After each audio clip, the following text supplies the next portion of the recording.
within consciousness there is this sort of painful resistance, and it isn't even real, and it isn't even in the way. It's just there's a perception of moving through that becomes a kind of spirit and a kind of liberation from the illusion.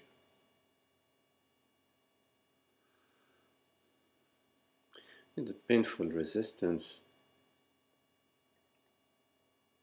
upon your contemplation and upon your relaxation reveals itself to be a dream impression. Right. But upon your argumentation with it, it argues back. Yes. And it's important to recognize throughout this entire contemplation that the painful impression arises when you believe yourself, or you revert to being a person, or believing that you're a person, that you're a man, that you're living in time and space with certain personal objectives that you're attaining or not. And believing this impression, this me impression as a man, as a person living in time is real, is the reality. That's a deeply ingrained habit of thought. But it does not trump consciousness. Nothing does. Nothing is possible without awareness, without presence, without the openness of being. No clouds are possible without the space of the infinite sky, what we refer to as the infinite sky. No image is possible without the mirror. No reflection is possible without the mirror that is beyond.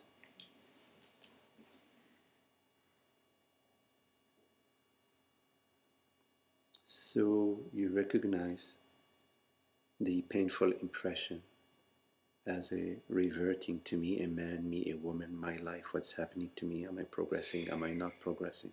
And you let it go.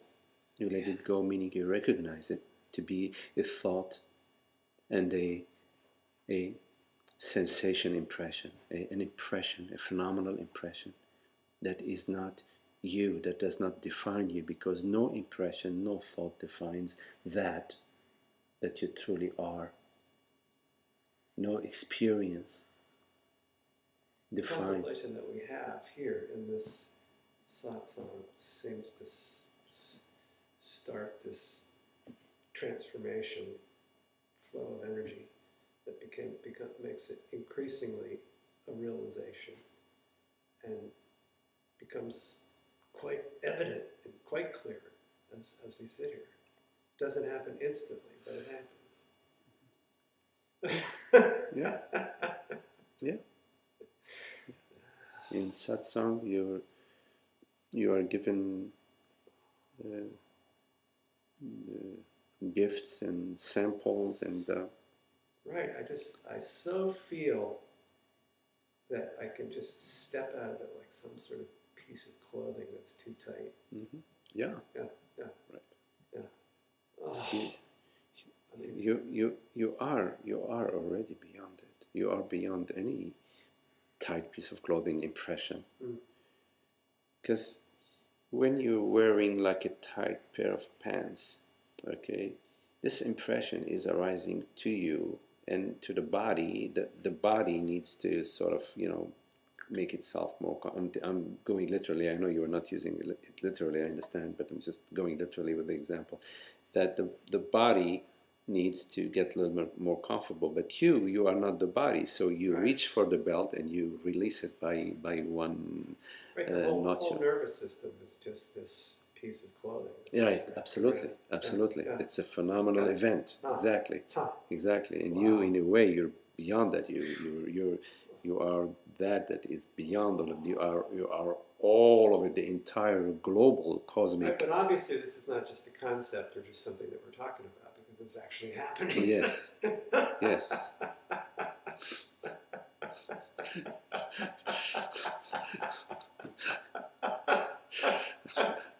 It's the knowing that is the point of it.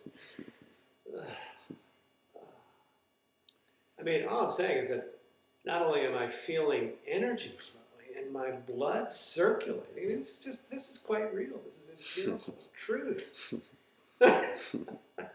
It is the non-happening that is behind all happening impressions. That the reality belongs to the non-happening. It is beyond all happening impressions. That's what I just keep seeing, that it's just the empirical truth that I believe so clearly in my heart, and there's nothing to argue with that. There's no argument, there's no discussion about it. It's just fucking true. Beautiful. Yes. Yes. Yes. Truth is when I see lightning, I know it's lightning. It's not an idea of lightning, it's lightning.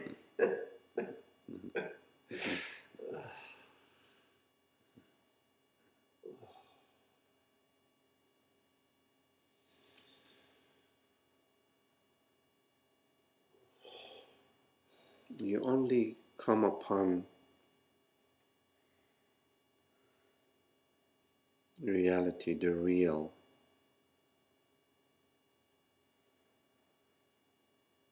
upon noticing that at the phenomenal level, that's not where the reality lies.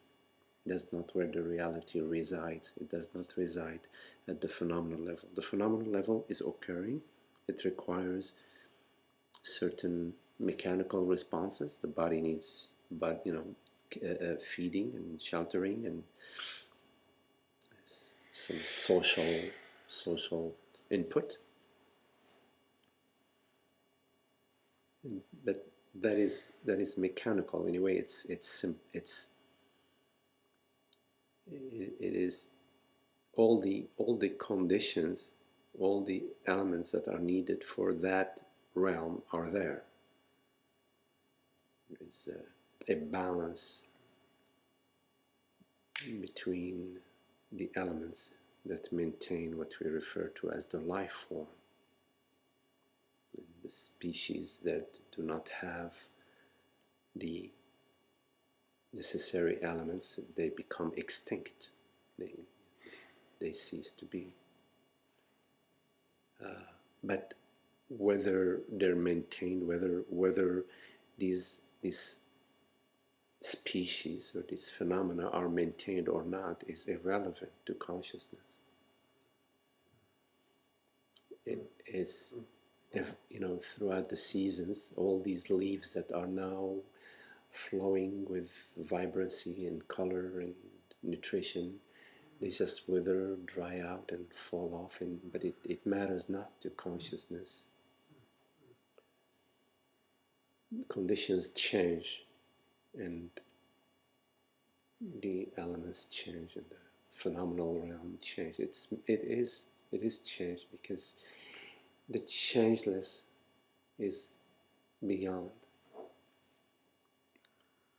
And the change is arising for your amusement, for your enjoyment, So the part of your enjoyment is mystery. Is that there is a surprise element in the field. You don't know what's going to happen tomorrow, which is fun. Because if you did, and you know what happens, going to happen after tomorrow and the day after, and this is okay, she's going to walk in and say, hello, how are you? And tell you about her children, and you're going to go, oh. It won't be amusing. So consciousness plays this display for for your amusement, and why not? First, it is for the recognition of yourself. First is the recognition of what you truly are. That is your number one task, is to know yourself, get to know yourself, awaken to yourself, awaken to your true self. Which is somehow something that is internal and has a kind of humility that it certainly doesn't have much to do with ego, which is just kind of in the way, for lack of a better word. I mean, it's like there's a complete acceptance of this utter perishable, humble thing. Yeah. Yes. Oh, man.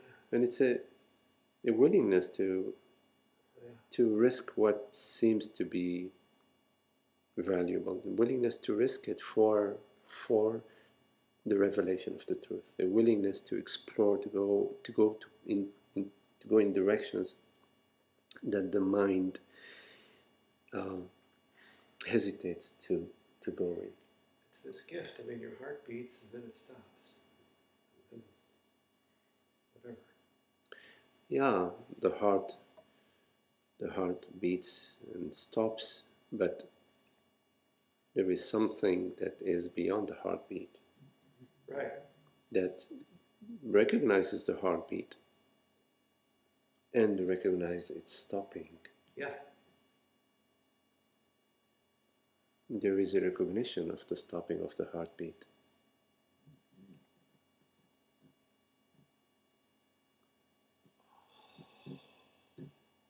The recognition doesn't depend on what is being recognized. See, what is so interesting in realization of, as we're talking about it, is like, as I say, this physiological change. It's like all of a sudden, this whole new perspective of, the nervous system just isn't quite there. It's not quite in the way. It's just kind of out of the way. It's just relaxing and becoming something else. Yeah. The entire parasympathetic system relaxes in the recognition of yourself, the recognition of consciousness. That's very beautiful, that the world body-mind is made out of consciousness, and as there is a recognition of yourself as consciousness, the world body-mind is also affected and transformed by that recognition. You don't need to do any effort, it's effortless.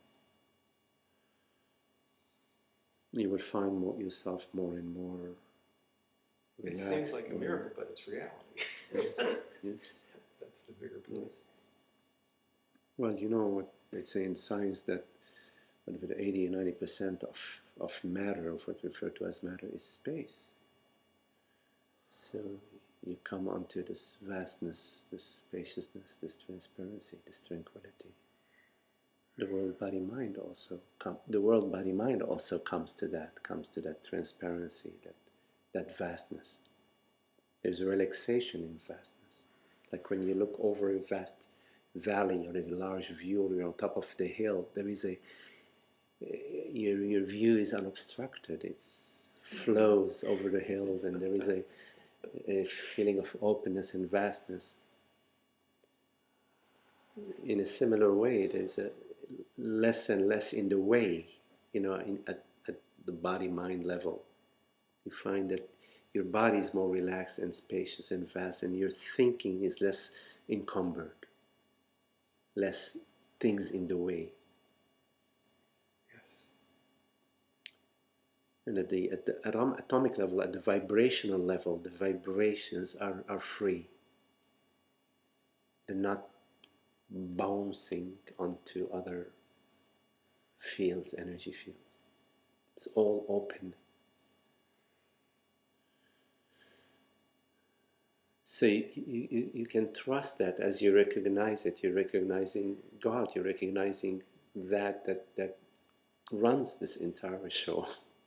You let it go. You trust it. You let it go. You release it to that orchestrates it all. Yeah. I think that experience it is sort of moment by moment. I mean, that being naked and not clutching your nakedness is a comfort that you develop moment by moment. That's speculation. And it's a moment by moment until you come to your eternity. Your eternity is the end of all moments, and the revelation of the eternity of presence, the eternity of being. So you can let go of all moments into the hands of the eternal.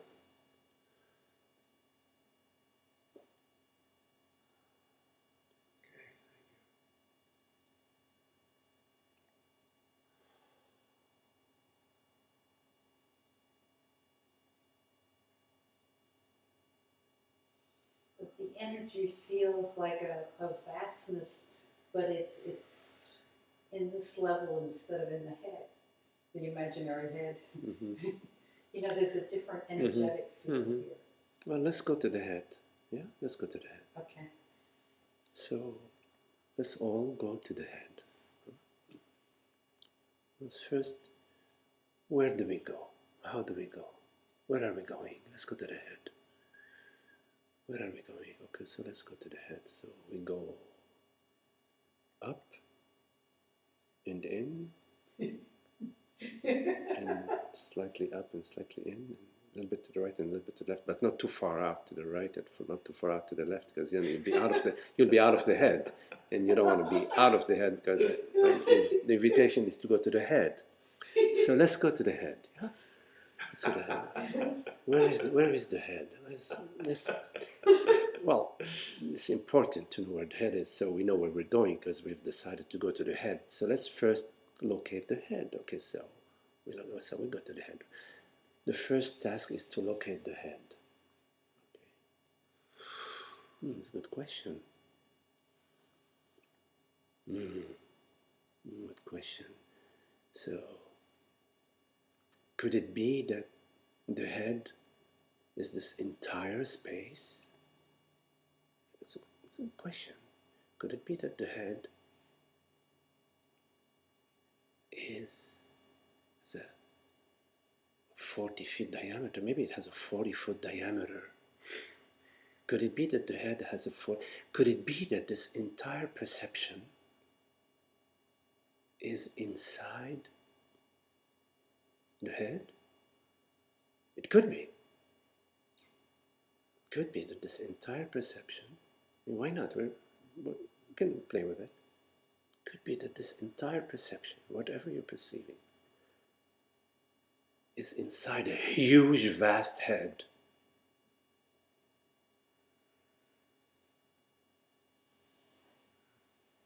And where are the borders of the head? Let me see. Let's try to find the upper right hand, the upper right corner of the head.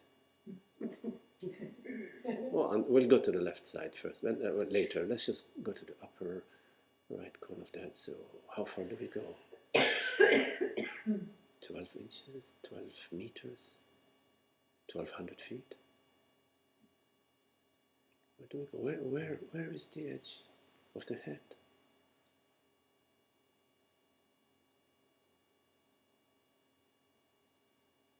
So it could be that this spaciousness that you were talking about is just spaciousness. Beyond body, beyond head.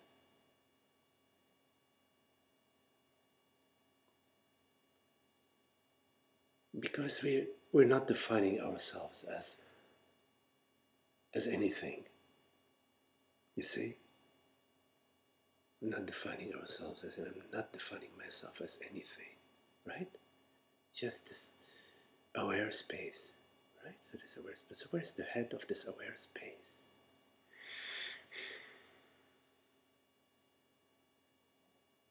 Where is the belly of this aware space?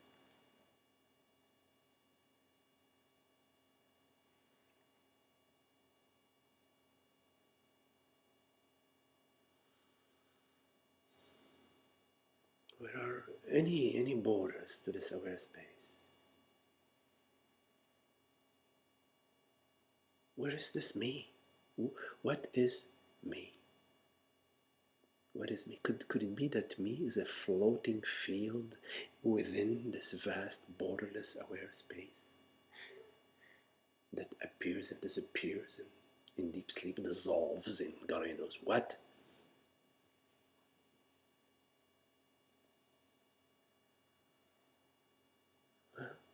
What is this me? A passing dream, a passing ghost that sometimes visits and seems not to leave? And then when we go look for it, where do we find it?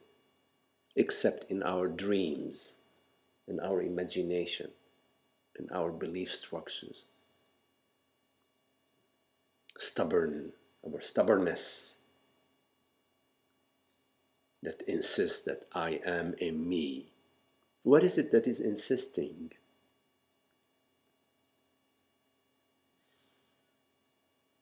Where does the me start? Where does it start?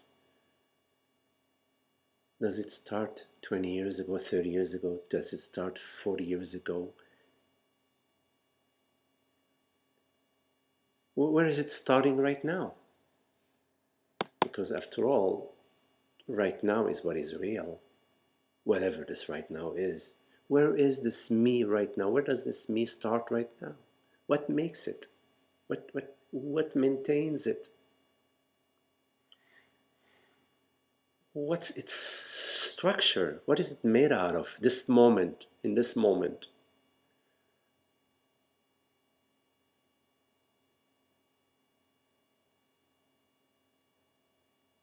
Show it to me. Show me your me.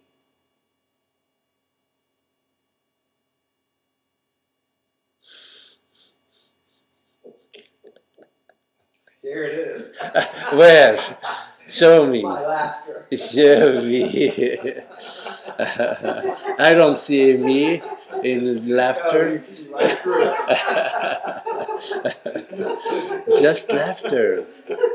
Just not knowingness. Complete pure presence, pure consciousness, pure awareness. We call it laughter. We call it laughter. We call it by so many names. But it's I go by all names. I am God. I go by all names. You can call me a tree. You can call me a weed. You can call me a worm. You can call me laughter. You can call me a man. You can call me a couch. You can call me anything. I go by all names. But I am nameless. I go by all names. No name is not I.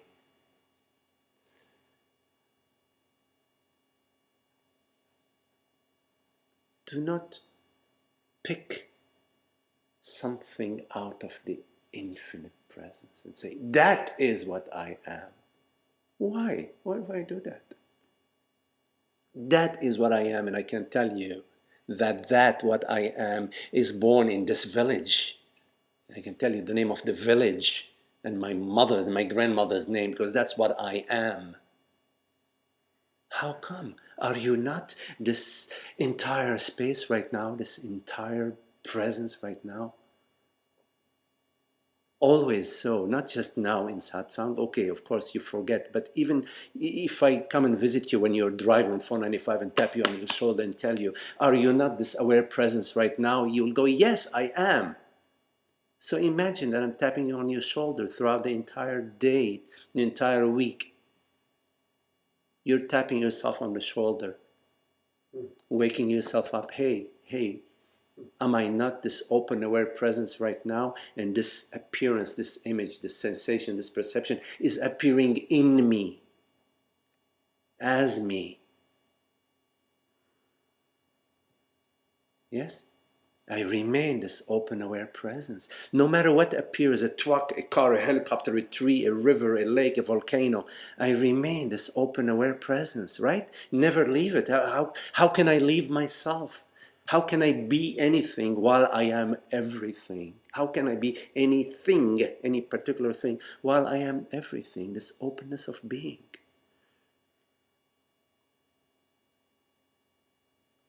That's your contemplation. Contemplate. I am this open presence, this open, borderless presence. And within this open, borderless presence appears a character, appears a thought, appears an image, appears a pattern, appears a memory, appears my mother, my grandmother, my grandfather, my boss, my future, appears. But I am none of that. Because I am that knows. I am the knowingness of all of that, which is the freedom. Knowingness is freedom.